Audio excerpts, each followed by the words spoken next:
po sa akin. To our parish priest, thank you for celebrating this Holy Mass and for reminding us that even in our sorrow, we have hope in God's promise of eternal life. To our relatives, Calcinao Laguardia family, Ambros Marcos family, Balboa Cabansag family, brothers, friends, neighbors, and everyone who visited us, prayed for us, sent messages, and supported our family. Thank you from the bottom of our hearts. Your love has given us strength. Papa C,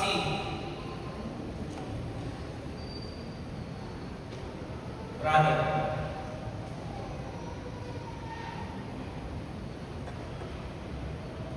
Mr. Beto Process, pamista ka na ni followers ko na pro-appose ni Cristo. It is still hard to believe that you are no longer with us.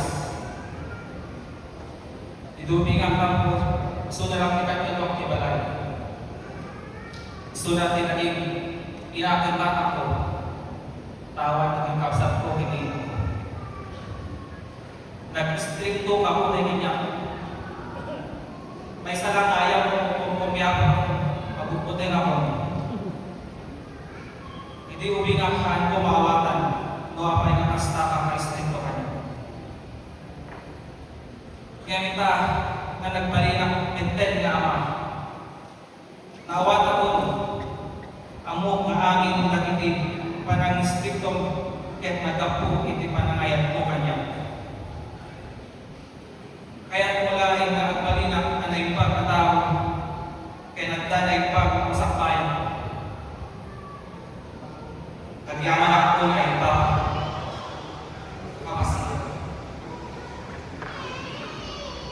After I finished my studies in college,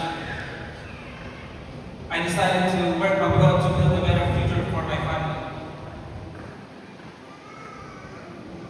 Even though we live far apart, every year you came to Singapore, to Canada, at your own expenses, just to spend time with us, with me and your grandchildren. Looking back, I now realize those weeks were another expressions of your unconditional love.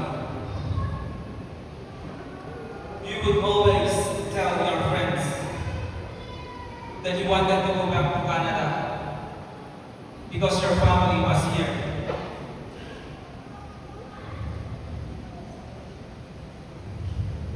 Those words still stay with us forever because they remind us how much you love us. Papa, thank you for every sacrifice you make for helping us build the life we have today. Nagyaman po na namin nga narami po para kada kami. Likap sa to, kada di Australia, si kamo natin ang tulong niya. Kinimanak mo pa din, at kinimanak.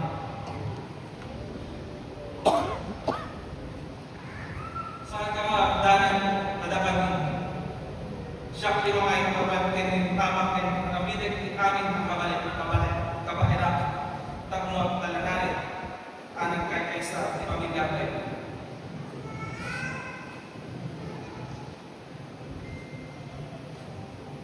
Although we miss you deeply, we find peace in knowing that